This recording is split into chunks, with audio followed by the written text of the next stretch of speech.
பேச்சுவார்த்தை குழுவை கலைத்ததன் மூலம் தர்ம யுத்தத்தை முடித்துக் கொண்டாரா ஓபிஎஸ் என்பது ஒரு கேள்வி. மற்றொரு புறம் எடப்பாடி பழனிசாமி அவர்களுடைய அணி நாளுக்கு நாள் வலுத்து வரக்கூடிய சூழ்நிலையாக ஓபிஎஸ் அணியிலிருந்து பெரும் திரளாக இந்த பக்கம் வந்து சேர்ந்திருக்கிறார்கள். இந்த சூழ்நிலையில்தான் ஆட்சி நிலைக்குமா என்ற அளவில் எம்எல்ஏ சரவணன் அவர்களுடைய பேசிய வீடியோ வெளியாகி இரண்டு தரப்பையும் பேச முடியாமல் ஆக்கியிருக்கிறது. அடுத்தடுத்து அரசியல் திருப்பங்களாக பரபரப்பான சூழ்நிலையில் இன்றைக்கு அமைச்சரவை கூட்டம் கூட இருக்கிறது. இன்னொரு புறம் அவசர கூட்டத்தை கூட்டுகிறார் சட்டமன்ற உறுப்பினர்களை கொண்டு திமுக எதிர்க்கட்சி தலைவரும் திமுக செயல் தலைவருமான ஸ்டாலின் என்று இன்றைய செய்தி இந்த நாள் முழுவதும் முக்கிய செய்திகளை தரப்போவதாக அமைந்திருக்கிறது. இது குறித்து பேசுவதற்காக இன்றைக்கு பத்திரிகையாளர் கோசல் ராம் நம்மிடையே இணைந்திருக்கிறார். வரவேற்று நிகழ்ச்சியை தொடங்கலாம். வணக்கம். இந்த அரசியல் களத்தை நீங்க எப்படி பார்க்கிறீங்க உங்களுடைய பத்திரிகை அனுபவத்தில்? இப்போது ஓபிஎஸ் உடைய அறிவிப்பு அது ரொம்ப முக்கியமாக நம்ம பார்க்க வேண்டிய ஒரு கட்டத்தில் இருக்குது.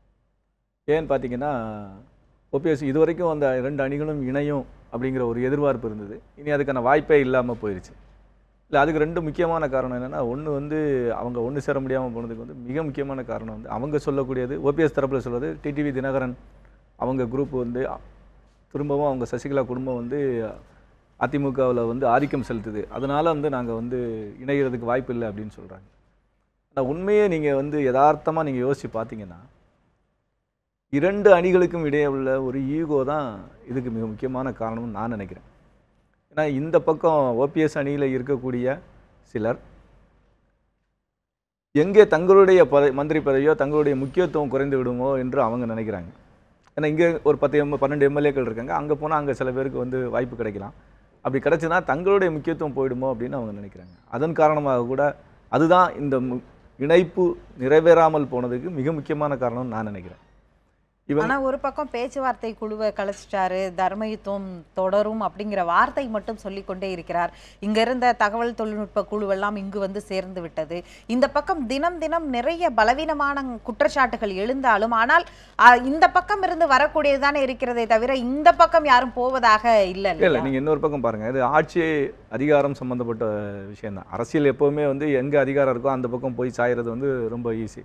அதையும் தாண்டி அந்த எம்எல்ஏக்களோ எம்பிக்களோ இவர்கிட்ட இருந்து அங்கே போயிருந்தாங்க அப்படின்னு சொன்னால் நீங்கள் சொல்கிற அந்த விஷயத்தை ஏற்றுக்க முடியும். ஆனால் இங்கே அப்படி யாருமே போகலை. கீழ்மட்ட லெவலில் இங்கேருந்து அங்கே போகிறது, அங்கேருந்து இங்கே வர்றதுங்கிறது ரொம்ப சாதாரணமாக நடக்கக்கூடிய ஒரு விஷயந்தான். அதனால இவங்க கரைஞ்சிட்டாங்க அப்படின்னு நம்ம சொல்ல முடியாது. கேடர்ஸ் லெவலில், அதாவது ஒரு எம்எல்ஏ, ஒரு மாவட்ட செயலாளர் இங்கே இருந்து அங்கே போயிட்டாங்க அப்படின்னு வரும்போது தான், ஏன்னா அதிகாரம் இருக்கிற இடத்தை நோக்கி தான் அரசியல்வாதிகள் எப்போவுமே நகர்ந்துகிட்டே இருப்பாங்க. அதை நீங்கள் தவிர்க்கவே முடியாது. அதுதான் யதார்த்தமும் கூட. அந்த அடிப்படையில் தான் நம்ம இதை பார்க்கணுமே தவிர, இதை கீழே உள்ள தொழில்நுட்ப அணியிலேருந்து போயிட்டாங்க அல்லது தொண்டர்கள் அணியிலேருந்து போயிட்டாங்கிறத விட, ஒரு அமைப்பு ரீதியாக அவங்க நிர்வாக பொறுப்பில் இருக்கிறவங்க அல்லது ஒரு சட்டமன்ற உறுப்பினர் இப்படி போயிருந்தாங்கன்னா நம்ம அதை ஏற்றுக்கலாம். இவங்க தர்ம யுத்தம் தொடரல, அதனால் அங்கே போயிட்டவங்க அப்படின்னு சொல்லலாம். பட் அந்த மாதிரியான ஒரு நிலை இப்போ ஏற்படலை அப்படிங்கிறது தான் என்னுடைய கணிப்பு. இன்றைக்கு கூட இருக்கிற அமைச்சரவை கூட்டம், அடுத்தடுத்த குற்றச்சாட்டுகள்னு ரொம்ப பரபரப்பான இந்த சூழ்நிலை எப்படி இருக்கும்னு நீங்க நினைக்கிறீங்க இந்த நாள்? இல்லை, அமைச்சரவை கூட்டங்கிறதே ரொம்ப ஒரு அரசியலை அங்கே பேச முடியாதுங்க. இன்றைக்கி நம்ம இப்போ கடந்த முறை, அதாவது 2 நாட்களுக்கு முன்பாக நடந்த ஒரு அமைச்சரவை கூட்டத்தில் ஒரு முடிவு எடுத்தாங்க. பத்திரப்பதிவுத்துறையில் கைட்லைன் வேல்யூவை குறைச்சாங்க, ரிஜிஸ்ட்ரேஷன் ஃபீயை இன்க்ரீஸ் பண்ணாங்க. இந்த மாதிரி நிர்வாகம் சம்மந்தப்பட்டு அரசு சம்பந்தப்பட்ட விஷயங்களில் ஒரு முடிவு எடுக்க முடியுமே தவிர, இன்றைய அரசியல் சூழ்நிலையை மையப்படுத்தி அவங்க ஒரு முடிவு எடுக்க முடியாது. அரசியல் ரீதியாக இப்போ நீட் தேர்வுக்கு தீர்மானம் கொண்டு வருது, அந்த மாதிரியான பிரச்சனைகளுக்கு அவர்கள் தீர்மானம் போடலாம். நாளைக்கு சட்டமன்ற கூட்டத்தொடர் தொடங்க இருக்கக்கூடிய சூழ்நிலையில ஏற்கனவே ஒரு 30 எம்எல்ஏக்கள் தினகரன் அவர்களை பார்த்திருக்கிறார்கள். இப்பொழுது எடப்பாடி பழனிசாமி அவர்கள் தன்னுடைய அரசை தக்க வைத்துக் கொள்ள வேண்டிய சூழ்நிலை, அவருக்கும் ஓபிஎஸ்க்குமானதாக போனது போய் இப்பொழுது இவருக்கும் தினகரனுக்குமான அந்த ஒரு இதாக மாறி இருக்கிறது. அதனால் எத்தனை சட்டமன்ற உறுப்பினர்கள் எந்த பக்கம் இருப்பார்கள், இந்த கூட்டத்தொடர் எப்படி நடைபெறும், வைக்கப்பட்டிருக்கிற குற்றச்சாட்டுகள்னு பல கேள்விகள் இருக்குல்ல. இல்லை, அதுதான் நான் சொல்கிறேன். நீங்கள் திருப்பியும் இது அரசியல் பிரச்சனை. டிடிவி தினகரனுக்கும் எடப்பாடி பழனிசாமிக்கும் ஏற்பட்டிருக்கிறது ஒரு அரசியல் சார்ந்த பிரச்சனை. அந்த பிரச்சனையை அமைச்சரவையில் விவாதிக்க முடியுமானா முடியாது. அமைச்சரவையில் இந்த கூட்டத்தில் நம்ம என்ன அறிவிப்பை வெளியிடலாம், என்னென்ன துறையிலேருந்து என்ன விஷயங்களை செய்யலாம், எவ்வளவு நிதியை ஒதுக்க போகிறோம், அந்த மாதிரியான விஷயங்களை அவங்க வந்து பேசி முடிவெடுக்கலாமே தவிர இந்த விஷயங்களை அன்அஃபிஷியலாக தான் பேச முடியும். அதுக்கு வந்து சட்டமன்ற உறுப்பினர்கள் கூட்டத்தை கூட்டி நாம் சட்டமன்றத்தில் எப்படி செயல்பட போகிறோம் அப்படின்னு இவங்க விவாதிச்சாங்கன்னா அப்போது வந்து அங்கே வந்து பிரச்சனை வரலாம். ஏன்னா 2 தரப்பு எம்எல்ஏக்களும் இருக்காங்க. இப்போ டிடிவி தினகரனை பார்த்த 33 எம்எல்ஏக்களும் அதற்கு முன்னால் அப்படியே முதலமைச்சரை போய் பார்த்துட்டு தான் வந்திருக்காங்க. பார்க்காம அங்கே போகலாம் 2. அதனால வந்து இது என்னமோ அவங்களுக்குள்ள ஒரு பெரிய பிளவு இருக்குது அப்படின்னு நம்ம யோசிக்க முடியாது. பட் 2 பேருமே 2 அணியில் இருக்கிறவங்க, அதாவது ஓபிஎஸ் அணியில் இருக்கிறவங்களாகவே இருக்கட்டும், இந்த 3 அணியில் இருக்கிறவங்களுமே யாருமே தேர்தல் வர்றதை விரும்பலை. அதனால் அவ்வளவு விரைவாக இது வந்து ஒரு பிரச்சனையாக உருவெடுத்துரும், இவங்க அந்த 33 பேர் அங்கே போயிட்டதுனால இவங்களுக்கு முதலமைச்சருக்கு ஒரு நெருக்கடி வந்துடும் அப்படின்னு எதிர்பார்க்க முடியாது. அந்த நெருக்கடியை கொடுப்பது வேண்டுமானால் எதிர்க்கட்சியாக இருக்கலாம். எதிர்க்கட்சிகள் ஏதாவது ஒரு வெட்டு தீர்மானம், அதாவது ஒரு தீர்மானம் கொண்டு வந்து வெட்டு தீர்மானம் கொண்டு வந்து அந்த தீர்மானத்தை அவர்கள் வெற்றிகரமாக நிறைவேற்றி விட்டார்கள் என்றால் இப்போ அதில் தான் இந்த அணிகள் பிரச்சனை வரும். ஒருவேளை ஓபிஎஸ் அணியும் தினகரன் அணியும் இபிஎஸ்க்கு ஆதரவு கொடுக்கவில்லை என்றால் அந்த தீர்மானங்கள், அந்த அமைச்சருடைய தீர்மானம் வந்து நிறைவேறாமல் போய்விடும். அப்படி ஒரு சூழ்நிலை வரும்போது தான் இந்த அரசுக்கு ஒரு நெருக்கடி வரும். அதுவரையிலும் இவங்க வந்து அமைச்சரவையில் அதை பற்றி விவாதிக்க வேண்டிய அவசியம் ஏற்படாது என்பதுதான் யதார்த்தம். அப்படி தீர்மானத்திற்கு அவர்கள் ஆதரவு கொடுப்பது அப்படிங்கிறது வந்து எந்த அடிப்படையில் நாம் எடுத்துக்கொள்ளலாம்னா, இந்த சட்டமன்ற உறுப்பினர்கள் 30 பேர் இங்கு பார்க்க வந்த உடனே ஓபிஎஸ் தரப்பிலிருந்து சொல்கிறார்கள், ஒருவேளை எங்களுடைய ஆதரவு தேவை என்றால் நாங்கள் முதல்வர் எடப்பாடி பழனிசாமி அவர்களுடைய அரசுக்கு கொடுப்போம் அப்படின்னு சொல்றாங்க. அப்ப இங்க வைக்கப்பட்ட தர்மயுத்தம்ங்கிற வார்த்தைக்கே அர்த்தம் இல்லாம போயிட்டு அந்த அடிப்படையில் தான் இப்ப பேச்சுவார்த்தை குழு கலைக்கப்பட்டிருக்கிறதாங்கிற கேள்வியும் வருது இல்லையா? இல்ல அப்படி நீங்க அப்படி பார்க்காதீங்க. அவங்க என்ன சொல்கிறாங்கன்னா, அதாவது ஓபிஎஸ் சொல்லக்கூடிய ஒரு விஷயம் இருக்குது. அவங்க வந்து முதல்ல இருந்தே சொல்கிறாங்க, சசிகலா குடும்பத்தைச் சேர்ந்தவர்கள் ஆட்சியிலேயோ கட்சியிலேயோ அதிகாரம் செலுத்துவதை நாங்கள் விரும்பவில்லை, அவர்கள் அங்கு அந்த கட்சியிலிருந்து நீக்கப்பட வேண்டும் அல்லது ஒதுக்கி வைக்கப்பட வேண்டும் என்கிறது அவங்களுடைய முதல் கோரிக்கை. ஸோ இப்போ அவங்களுக்கு எதிராக, அதாவது எடப்பாடிக்கு எதிராக இப்போ யார் நிற்கிறாங்க? இது அவங்க சொன்ன அதே சசிகலா தினகரன் அவங்க தான் எதிராக நிற்கிறாங்க. ஸோ அதனால் எதிரிக்கு எதிரி நண்பர். அந்த அடிப்படையில் அரசியல் ரீதியாக அவங்க வந்து சப்போர்ட் பண்ணலாம். ஆனால் என்ன அப்படின்னா 33 எம்எல்ஏக்கள் வரைக்கும் இது வரைக்கும் நேரடியாக போய் பார்த்துட்டாங்க. அவங்க மறைமுகமாக எங்களோட சில பேர் பேசிகிட்டு இருக்காங்கன்னு சொல்கிறாங்க. இந்த 33 இந்த 12ஆல் ஈடுகட்ட முடியுமானா நம்பர் கணக்கில் வராது. நம்பர் கேம் தானே. கடைசியாக வந்து நீங்கள் 117 வேணும். 117க்கு இவங்க 33 பேர் வந்து ஓட்டு போடலை அப்படின்னா இவங்களால் வந்து ஓபிஎஸ் ஆதரவு கொடுத்து மட்டும் அந்த ஆட்சியை வந்து நீடிக்க முடியுமா? நீடிக்க முடியாது. ஸோ அது அல்ல. அது வந்து அவங்க சும்மா வேணால் இப்படி சொல்லி அவங்களுடைய கோபத்தை அதிகப்படுத்தி இந்த ஆட்சின்னு விரைவாக வீழ்த்த முடியுமா? ஏன்னா எல்லாருக்குமே இப்போ அவங்க தரப்பில் வந்து அமைச்சராகவோ முதலமைச்சராகவோ ஓபிஎஸ் முதலமைச்சராகவோ வர முடியாது. கட்சிகள் இப்போதைக்கு எல்லாருக்குமே என்ன எண்ணம் வந்து விட்டது என்றால், கட்சியை யார் கைப்பற்றுவது, இந்த ஆட்சி வந்து ரொம்ப நிலைக்கும் 4 வருடம் ஓடிடும் அப்படிங்கிற நம்பிக்கை யாருக்குமே இல்லை. அதனால் அவங்க என்ன நினைக்கிறாங்க, நம்ம அந்த கட்சியை எப்படி நம்ம கைப்பற்றிக்கிறது அப்படின்னு அவங்க எல்லாருமே கணக்கு போடுறாங்க.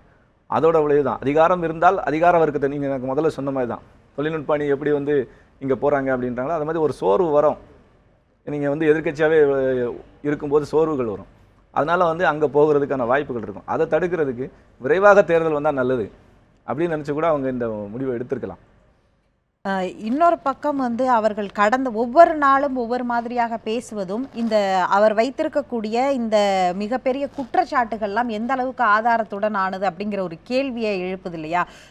போன வாரம் வந்து இது வந்து பினாமி அரசு அப்படின்னு இதே அரசை தான் விமர்சிக்கிறாங்க ஓபிஎஸ் அணி. ஆனால் அதுக்கு அடுத்த நாளே வந்து அந்த அரசுக்கு ஏதாவது பிரச்சனை வந்தால் நாங்கள் பாதுகாப்பு கொடுப்போம், நாங்கள் ஆதரவு கொடுப்போம் அப்படின்னு சொல்றதுங்கிறது வந்து அவருடைய தர்க்க ரீதியாக மக்கள் மனதில் அவர் யாருங்கிறது, எதை நோக்கி போறாருங்கிற ஒரு கேள்வி இருக்குல்ல?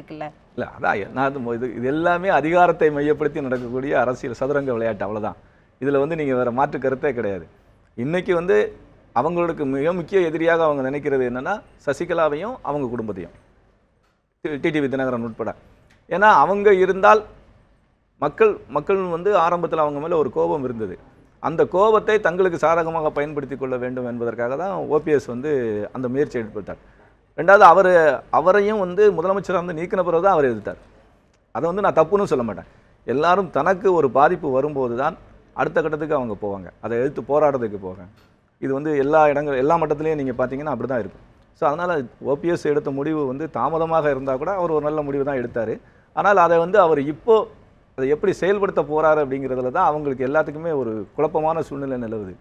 அந்த குழப்பம் வந்து தெளிவடையணும்னா அந்த சட்டமன்ற கூட்டத்தொடரில் ஓரளவுக்கு அது யதார்த்தமான சூழ்நிலையை நமக்கு உணர்த்தும்னு நான் நினைக்கிறேன். அதிமுகவுடைய குழப்பமான இந்த சூழ்நிலையை திமுக எப்படி எதிர்கொள்கிறது என்று திமுகவுடைய சைதை சட்டமன்ற உறுப்பினரான மா சுப்பிரமணியம் அவர்கள் இணைந்திருக்கிறார். வணக்கம் சார், நீங்கள் எப்படி பார்க்கிறீர்கள்? வணக்கத்திற்குரிய திமுக கழகத்தின் செயல் தலைவர் தளபதி அவர்கள் நேற்று இரவு ஒரு பேட்டியின் மூலம் சொல்லியிருக்கிறார்கள். இந்த அரசை பொறுத்தவரை ஒட்டுமொத்தமாய் இந்தியாவில் தமிழகத்திற்கு ஒரு மிகப்பெரிய தலைகுனிவு என்கின்ற வகையில் இப்பொழுது அண்மையில் நேற்றைக்கு சரவணன் என்கின்ற சட்டமன்ற உறுப்பினரின் ஒரு கூற்று பெரிய அளவில் தலைகுனிவை ஏற்படுத்தி இருக்கிறது. எனவே வணக்கத்துக்குரிய தளபதி அவர்கள் குடியரசுத் தலைவரையும் அதேபோல ஆளுநரையும் சந்திப்பதற்கான திட்டங்கள் தீர்த்துக் கொண்டிருக்கிறோம் என்று சொல்லியிருக்கிறார். அதோடு மட்டுமல்லாமல் சட்ட ரீதியாகவும் இதற்கு நடவடிக்கை எடுக்கப்படும் என்று சொல்லியிருக்கிறார். நிச்சயம் திமுக கழகம் எங்கள் செயல் தலைவரின் வாக்குறுதிப்படி இந்த நடவடிக்கைகளை மேற்கொள்ளும். இன்று திமுக சட்டமன்ற உறுப்பினர்களுடைய அவசர கூட்டம் கூட்டப்படுகிறது, அது குறித்து சொல்லுங்க சார். இல்ல, சட்டமன்ற உறுப்பினர்களின் கூட்டம் என்பது ஒவ்வொரு கூட்டத்தொடருக்கும் முன்னால் கூடி ஆலோசிப்பது என்பது அந்த வகையில தான் நாளை சட்டமன்றம் கூடவிருப்பதால் இன்றைக்கு சட்டமன்ற உறுப்பினர்களுடனான கூட்டம் நடைபெறுகிறது. நிகழ்ச்சியில் பங்கேற்று உங்கள் கருத்துக்களை முன்வைத்ததற்கு நன்றி. தொடர்ந்து எதிர்க்கட்சிகள் வைக்கக்கூடிய இந்த குற்றச்சாட்டுகள் இப்பொழுது அதிமுக அரசு இதை எப்படி எதிர்கொள்ளப் போகிறது என்பது மிகப்பெரிய ஒரு சவாலாக இருக்கிறது. தேசிய அளவில் இன்றைக்கு இது பரபரப்பான பிறகு மிகப்பெரிய சவால் இருக்கிறது. அதை எப்படி எதிர்கொள்ள போகிறது? இல்லை, இப்போ நீங்கள் முதல்ல இந்த சட்டமன்ற கூட்டத்தொடர் அவங்க எப்படி எதிர்கொள்ள போகிறாங்கங்கிறது தான் ரொம்ப முக்கியம். அது மற்றதெல்லாம் அப்புறம். இப்போ இமீடியட்டாக அவங்களுக்கு இருக்கக்கூடிய த்ரெட்டு வந்து சட்டமன்ற கூட்டத்தொடர் நாளைக்கு தொடங்க போகுது. இன்றைக்கி திமுக சட்டமன்ற உறுப்பினர்கள் கூட்டம் கூடுது அப்படின்னா அவங்க நாளைக்கு நம்ம என்ன செய்ய போகிறோம், என்ன மாதிரி வந்து சட்டசபையில் நம்ம வந்து செயல்பட போகிறோம், என்ன மாதிரியான கேள்விகள் எழுத போகிறோம், என்ன மாதிரியான தீர்மானங்கள் கொண்டு வர போகிறோம், அரசுக்கு எதிராக எப்படி செயல்பட போகிறோம் என்பதை வந்து அவங்க வந்து விவாதிப்பாங்க, நிச்சயமாக விவாதிப்பாங்க. அந்த விவாதத்தின் அடிப்படையில் சில காரியங்களை செய்வாங்க. சில நேரங்களில் கட்சி தலைமையிலிருந்து சில விஷயங்கள் மட்டும் நாங்கள் சொல்கிறோம், அது வரைக்கும் நீங்கள் எதுவும் செய்யாமல் கூட இருங்க, அமைதியாக இருங்க அப்படின்னு கூட சொல்லப்படும். ஸோ அது வந்து கூட்டம் நடந்த பிறகு தான் அங்கே என்ன பேசப்படுகிறது என்பது தெரிந்த பிறகு தான் மற்ற விஷயங்களை வந்து அவங்க எப்படி எடுத்துகிட்டு ஆனால் இமீடியட் த்ரெட் எப்படி போனாலுமே நேற்று வந்து வெளியான ஒரு வீடியோ அது எல்லாருக்கும் தெரிஞ்ச ஒரு விஷயந்தான். இந்த மாதிரி பேரம் பேசப்பட்டதுங்கிறது அந்த கூவத்தூரில் எல்லாரும் அடைச்சி வைக்கப்பட்ட நேரத்திலே ஓபிஎஸ் தரப்புலேருந்து சொல்லப்பட்டது, மற்ற எதிர்க்கட்சிகள் தரப்புலேருந்து சொல்லப்பட்டது தான். வாக்கெடுப்பு நடந்த போதும் அந்த குற்றச்சாட்டை தான் வச்சாங்க. இந்த மாதிரி பணம் கொடுக்கப்பட்டது, அதனால் அவங்கள வந்து சுதந்திரமாக விட்டுட்டு அவங்கள ஊருக்கு அனுப்பிச்சிட்டு வந்து வாக்கெடுப்பு நடத்துங்க அப்படின்னு சொல்லி திமுக கோரிக்கை எழுப்பி பெரிய சட்டசபையில் ரகலையே நடந்ததெல்லாம் நம்ம பார்த்தோம். ஆனால் இன்னைக்கு வந்து அதை உண்மைன்னு சொல்கிற மாதிரி ஒரு சட்டமன்ற உறுப்பினரை வாக்குமூலம் கொடுத்துருக்காரு. இந்த வாக்குமூலத்தை அவர் தப்பிச்சு வந்த அன்னைக்கே நான் தப்பிச்சு வந்தேன் அப்படின்னு சொல்லும்போது வெளிப்படையாக பத்திரிகையாளர்களுக்கு பேட்டி கொடுத்தார்ல, அதை தானே திரும்பவும் இப்போ ஸ்டிங் ஆப்ரேஷனுங்கிற பேரில் இதில் என்ன புதுசாக இருக்குன்னு நீங்கள் நினைக்கிறீங்க? புதுசு அப்படிங்கிறது ஒன்றுமே இல்லை. நான் தான் முதலே சொன்னேன், இது வந்து எல்லாராலையும் பேசப்பட்டது தான், எல்லாருக்கும் தெரிந்த ஒரு விஷயந்தான்.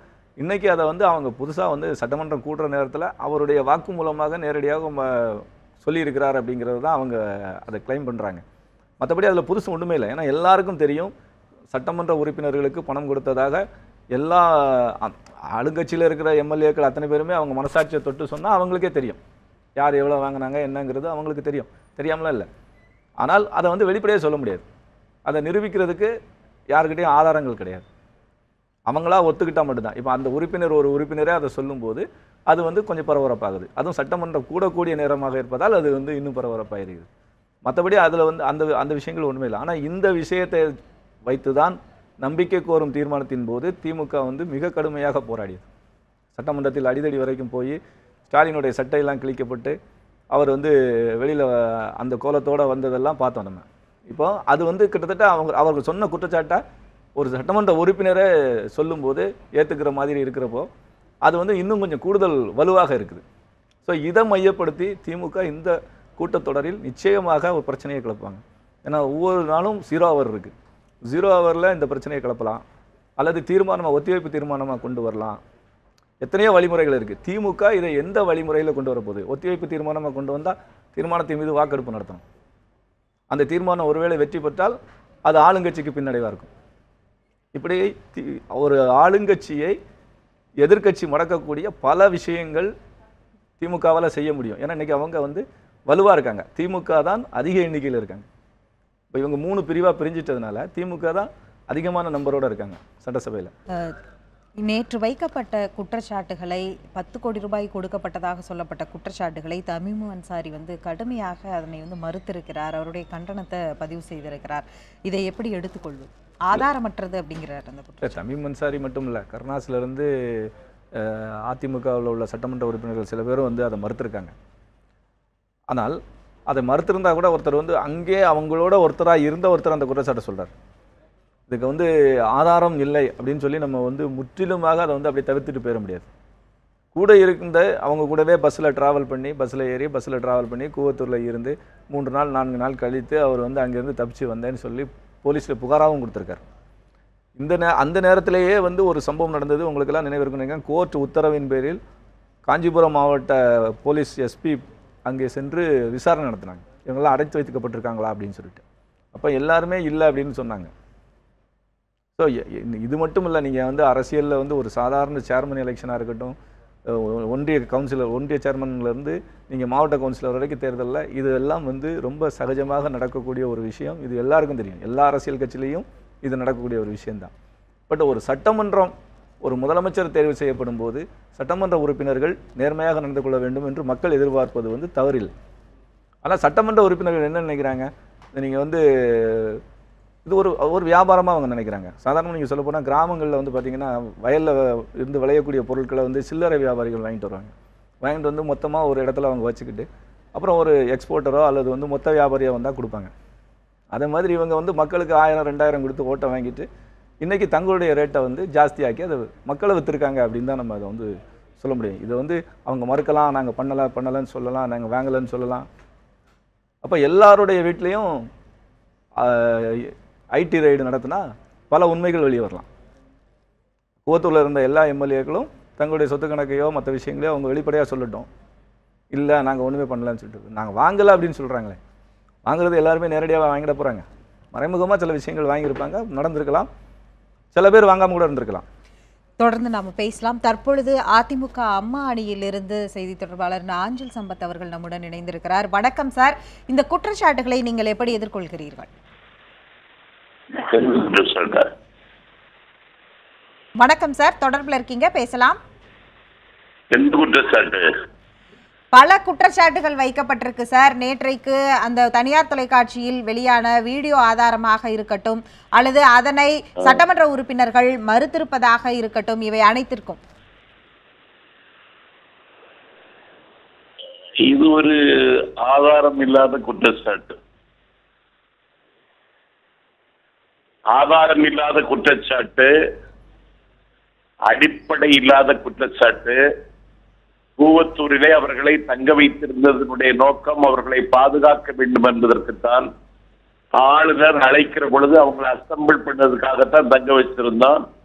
எங்கள் தரப்பில் எந்த தவறும் நடப்பதற்கான வாய்ப்பில்லை. கழகத்தினுடைய பொதுச் செயலாளர் சிறையேக வேண்டிய ஒரு நெருக்கடியான காலகட்டத்தில் இது மாதிரி பண பரிவர்த்தனை செய்யக்கூடிய மனநிலையிலும் அந்த யாருமே பணமே யாற்றையும் இல்லை சார். அதே நேரத்தில் 2 அணிகள் இணைவதற்காக உருவாக்கப்பட்ட பேச்சுவார்த்தை அணியை ஓபிஎஸ் தரப்பிலிருந்து இப்பொழுது அந்த குழுவை கலைத்து விட்டதாக அவர் கூறுகிறார். அப்படி என்றால் பேச்சுவார்த்தை அல்லது இணைப்புக்கான சாத்தியம் எப்படி சார் இருக்கும்? பேச்சுவார்த்தைக்கு அந்த குழுவை அவர் கலைத்து விட்டார். அவர் இது என்ன செய்ய போகிறார் என்பதை அவர்தான் அறிவிக்க வேண்டும். என்னை கேட்டால் கடந்த காலத்தில் கத்துக்கு எறிந்துவிட்டு துணை பொதுச்செயலர் டிடிவி தினகரன் அழைப்பை ஏற்று ஓபிஎஸ் அவர்கள் டிடிவி தினகரனை சந்திக்க வேண்டும். ஏற்கனவே டிடிவி தினகரன் தான் ஓபிஎஸ் அவர்களை இந்த உயரத்திற்கு கொண்டு வருவதற்கு வாசல் திறந்து வைத்தனர். ஆகவே மிகுந்த பெருந்தன்மையோடு நடந்ததையெல்லாம் மறந்துவிட்டு கட்சியும் ஆட்சியும் காப்பாற்றப்பட வேண்டும் என்கிற நல்ல நோக்கத்தில் டிடிவி தினகரன் தலைமை ஏற்க ஓபிஎஸ் வர வேண்டும். அதுதான் ஓபிஎஸ்க்கு முன்னால் இருக்கிற ஒரே பதவி. நீங்கள் இப்படியான ஒரு பதிலை சொல்கிறீர்கள். ஆனால் அவர் தர்மயுத்தம் தொடங்கியதே வந்து டிடிவி தினகரன் அவர்களை கட்சியிலிருந்து நீக்குவதற்காக என்று தான் இத்தனை நாட்களாக சொல்லிக் கொண்டிருக்கிறார். தர்மயுத்தம் தொடங்குகிறேன்னு அவர் சொல்லது அவரு சொல்றது இல்லைங்க, அவரை யாரோ சொல்ல சொன்னார்கள், சொல்றாரு. அதிமுகவிலிருந்து சொல்ல சொன்னார்களா அல்லது வெளியிலிருந்து சொல்ல சொன்னார்களா சார்? யார் அவரை சொல்ல சொன்னது? வெளியிலிருந்து சொல்ல சொன்னார்கள். வெளியிலிருந்து என்றால் எதிர்கட்சியா அல்லது யாரை நீங்கள் குறிப்பிடுகிறீர்கள்? டெல்லியிலிருந்து சொல்ல சொன்னார்கள் சார். புரியவில்லை. டெல்லியிலிருந்து சொல்ல சொன்னார்கள். டெல்லியிலிருந்து யார் சொல்ல சொன்னார்கள் சார்? அந்த ஆள் பேர் தெரியாது. டெல்லியிலிருந்து பிஜேபி கட்சி. ஆனால் இந்த பிரச்சனைகள் வந்தபோது அவர் அந்த தியானம் முடித்து வெளியே வந்து கட்சியில் பிளவு ஏற்பட்ட அந்த காலகட்டத்தில் தொடர்ந்து குற்றச்சாட்டுகள் வந்து திமுக மீது தான் வைக்கப்பட்டது. இதற்கு பின்னால் இருப்பது திமுக தான் என்று உங்களுடைய கட்சியுடைய பொதுச் செயலாளர் நள்ளிரவில் செய்தியாளர்களை சந்திக்கும் போது திமுக தான் இதற்கு பின்னால் இருக்கிறது, இந்த சதிக்கு பின்னால் இருப்பது ஓபிஎஸ்ஐ வந்து தூண்டிவிட்டது திமுக என்று சொன்னார்கள். நீங்கள் முதல் முறையாக ஒரு தகவலை சொல்கிறீர்கள், பாஜக தான் டெல்லியிலிருந்து இப்படி சொல்ல சொன்னது என்று. ஓபிஎஸ்ஐ தூண்டிவிட்டதில் திமுகவுக்கும் பங்குண்டு, பிஜேபிக்கும் பங்குண்டு. ஒரு முக்கியமான ஒரு தகவலை நீங்கள் இத்தனை நாட்கள் இல்லாமல் இன்றைக்கு வைத்திருக்கிறீர்கள். நிகழ்ச்சியில் பங்கேற்று உங்கள் கருத்துக்களை பகிர்ந்து கொண்டதற்கு மிக்க நன்றி சார். சரி, அவருடைய அந்த கருத்தை நீங்க எப்படி பார்க்கிறீங்க? இல்லை, சமீபத்தில் நான் ஒரு வார இதழில் ஆடிட்டர் குருமூர்த்தி அவருடைய பேட்டியை வந்து படிக்கின்றது. அவர் அதில் ஒரு முக்கியமான ஒரு தகவலை சொல்கிறார். ஓபிஎஸ் வந்து முதலமைச்சர் பதவியிலேருந்து நீக்கப்பட்ட பிறகு தான் தொடர்பு கொண்டு பேசினதாகவும், அப்போ நீங்கள் வந்து நீங்களா விரும்பி விலகினீங்களா இல்லையா அப்படின்னு அவர் கேட்டதாகவும், அப்பொழுது இல்லை நான் விரும்பி விலகவில்லை, அவர்கள் என்னை கட்டாயப்படுத்தி விலக வைத்தார்கள் என்று ஓபிஎஸ் சொன்னபோது, நீங்கள் அப்படின்னா அதை வெளிப்படுத்துங்கள், இந்த மாதிரி வந்து ஏதாவது ஒன்று செய்யுங்கள் என்று சொன்ன பிறகுதான் அவர் வந்து சமாதியில் போய் அமர்ந்தார் என்று அவரே வந்து ஒரு பேட்டியில் சொல்லியிருக்கிறார். அவர் வந்து ஒரு பிஜேபியோட திங்க் டேங்க். அவர் சொல்லக்கூடிய பல விஷயங்கள் பிஜேபியில் தொடர்ந்து நடந்து கொண்டிருக்கிறது. அதனால் அவருடைய கூற்றை வந்து நம்ம வந்து அவ்வளவு எளிதாக வந்து மறுத்துவிட முடியும். ஸோ அந்த அடிப்படையில் இவர் சொல்லக்கூடிய ஒரு விஷயத்தை வந்து நம்ம வந்து இல்லை, அப்படி நடந்திருக்க வாய்ப்பே இல்லை அப்படின்னு மறுக்கவும் முடியல. அதுதான். அப்படி என்றால் பாஜக தரப்பிலிருந்து இதுவரை வந்து பாஜகவுடைய மாநில தலைவர் தமிழிசை சவுந்தரராஜனாக இருக்கட்டும், அல்லது மத்திய இணையமைச்சர் பொன்னார் அவர்களாக இருக்கட்டும், தேசிய செயலாளர் ஹெச் ராஜா அவர்களாக இருக்கட்டும், எங்களுக்கு அந்த அவசியமே கிடையாது என்ற பல இடங்களில் அவர்கள் குறிப்பிட்டிருக்கிறார்கள். நேரடியாக நாங்கள் அங்கு வந்து எந்த ஒரு அரசியலும் செய்யவில்லை என்று அவர்கள் வெளிப்படையாக பலமுறை குறிப்பிட்டிருக்கிறார்கள். ஆனால் இப்போது அவர் இப்படியான இதுவரை வைக்காமல் இப்போது வைக்கக்கூடிய காரணம் என பல இடங்களில் செய்தியாளர்கள் கேள்வி எழுப்பிய போதெல்லாம் வந்து திமுகவை தான் அவர்கள் வந்து தொடர்ந்து குற்றச்சாட்டில் முன்வைத்தார்கள். இப்போது மட்டும் பாஜகவை சொல்வதற்கான காரணம் என்ன? இல்லை, அப்போ வந்து திமுக தான் நேரடியான எதிரியாக அவர்கள் பார்த்தார்கள். திமுக தான் இதை செஞ்சிருக்க முடியும் அப்படின்னு அவங்க நினைச்சிருந்திருக்கலாம். ஆனால் அதன் பிறகு நடந்த நிகழ்வுகள் எல்லாம் நீங்க பார்க்கணும். அந்த ஓபிஎஸ் வந்து வெளியிலே வந்த அடுத்த சில நாட்களிலே பல மாதங்களாக வருடக்கணக்காக தூங்கி கொண்டிருந்த சொத்து குவிப்பு வழக்கு உயிர் பெறுகிறது. சசிகலாவுக்கு தண்டனை கிடைக்கிறது. அதன் பிறகு அதன் பிறகாவது இணைப்பு ஒன்றாயிடும், ஓபிஎஸ்ஐ வந்து முதலமைச்சர் ஆகிடுவார்னு எதிர்பார்த்தாங்க. அப்பவும் நடக்கலை. புதுசாக எடப்பாடியை கொண்டு வந்தாங்க. எடப்பாடியை கொண்டு வந்து அவரை முதலமைச்சர் ஆக்குனாங்க. அதற்கு பிறகு நீங்கள் பாருங்கள், டிடிவி தினகரனை முன்னிலைப்படுத்தினாங்க. கட்சிக்கு வந்து டிடிவி தினகரனையும் ஆட்சிக்கு வந்து இபிஎஸ்ஐயும் முன்னிலைப்படுத்தினாங்க. அவர் தினகரன் வந்து ஆர்கே நகர் எலெக்ஷனில் நின்னார், போட்டி போட்டார், தேர்தல் நடத்த முடியாமல் போச்சு. அவர் அடுத்து சில நாட்களிலே வந்து திகார் ஜெயிலில் வேறு ஒரு வழக்கில் வந்து கைது செய்யப்படுறார். ஸோ இது எல்லாமே நீங்கள் டெல்லியில் உள்ள போலீஸ் வந்து இப்படி ஒரு கேஸை வந்து பதிவு பண்ணி இப்படி ஒரு சம்பவம் நடக்கும்னு யாராவது நினச்சிருக்க முடியுமா? டெல்லி போலீஸ் யாரோடைய கண்ட்ரோலில் இருக்குது? மத்திய அரசுடைய கண்ட்ரோலில் இருக்குது. இதற்கு நடுவில் சில விஷயங்கள் நடந்தது. அமைச்சர்கள் வீட்டில் ரெய்டு, இது எல்லாமே. ஸோ நான் ரெய்டு நடந்ததை தப்புன்னு சொல்லலை, இது எல்லாமே அரசியலுக்கு சம்மந்தப்பட்டது தான். இது சாதாரண மக்களுக்கும் தெரியும். அதனால் வந்து இதில் வந்து பிஜேபி ரோலே இல்லை அப்படின்னு அவங்க சொல்கிறதுக்கெல்லாம் அரசியலுக்காக அவங்க சொல்லிக்கலாம், நாங்கள் ஒன்றுமே செய்யலைன்னு சொல்லிக்கலாமே தவிர, ஆனால் பின்னணியில் அது இல்லை அப்படிங்கிறது வந்து அப்படி சொன்னவர்கள் இப்போது பாஜகவிற்கும் ரோல் இருக்கிறது என்று சொல்ல ஆரம்பித்திருக்கிறார்கள். ஆமாம், அவ்வளோதான்.